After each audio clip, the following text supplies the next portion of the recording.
اور انہی میں سے ایک نام عبداللہ بن جہش کا نام بھی. بعض نے لکھا ہے کہ ان کا نام ابو دجانہ تھا, ابو دجانہ انصاری. دو ناموں کے ساتھ ایک ہی واقعہ منقول ہے. یہ بہت نڈر ہو کر جنگ کر رہے تھے, بہترین انداز میں لڑ رہے تھے, یہاں تک کہ لڑتے لڑتے ان کی تلوار ٹوٹ گئی. پیغمبر کو آواز, یا رسول اللہ میری تلوار ٹوٹ گئی, میں کیا کروں, کیسے لڑوں ان سے. پیغمبر نے اسی وقت درخت کی ایک ٹہنی توڑی اور ٹہنی پھینک کر دی.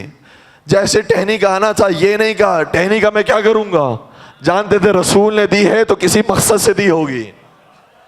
رسول کبھی کچھ دے دے تو بے مقصد نہیں ہوتا, کبھی قلم و کرتاس مانگ لے تو بے مقصد نہیں ہوتا.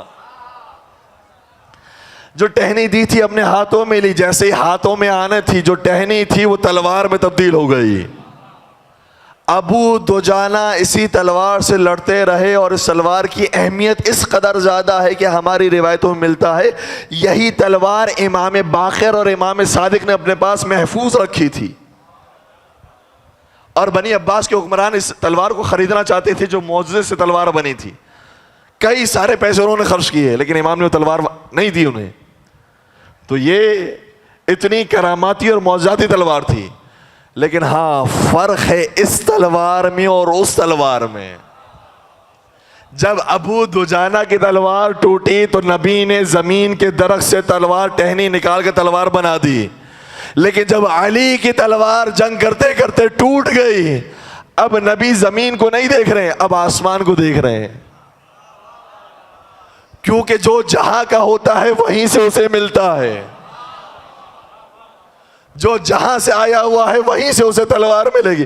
نبی نے آسمان کی طرف دیکھا تو جبرائیل تلوار لیتے ہوئے نازل ہوئے, کہنے لگے لا فتح الا علی, لا سیف الا ذوالفقار. نہ علی جیسا کوئی جوان ہے نہ ذوالفقار جیسی کوئی تلوار ہے.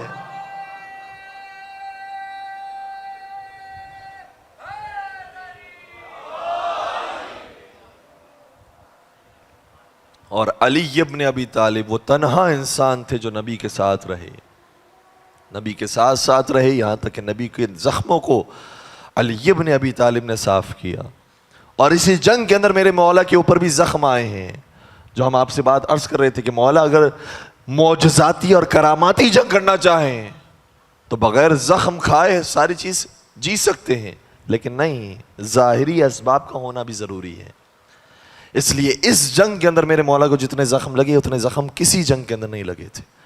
70 زخم علی ابن ابی طالب نے برداشت کیے, اور جس میں سے کچھ گھاؤ اور کچھ زخم ایسے تھے جو 1 سال تک باقی رہے. لیکن علی ابن ابی طالب نے زخم سہنا برداشت کیا, میدان کو چھوڑنا برداشت نہیں کیا. اور اب فقرہ سنیے گا عبداللہ ابن عباس کا. عبداللہ ابن عباس کہتے ہیں, اور یہ روایت جو ابھی میں آپ کی خدمت بیان کر رہا ہوں یہ روایت اہل سنت کتاب کے اندر بھی موجود ہے, اہل تشیع کتاب کے اندر بھی موجود ہے. مستدرک علی صحیحین میں حاکم نیشابوری نے لکھی ہے اور شیخ صدوق نے کتاب خصال میں لکھی ہے. کہتے ہیں علی اس ذات کا نام ہے, توجہ رکھیے گا, لعلی 4 خصال لیست لعاد. علی کو 4 ایسی فضیلتیں حاصل ہوئی جو دنیا میں کسی کو نہیں ملی.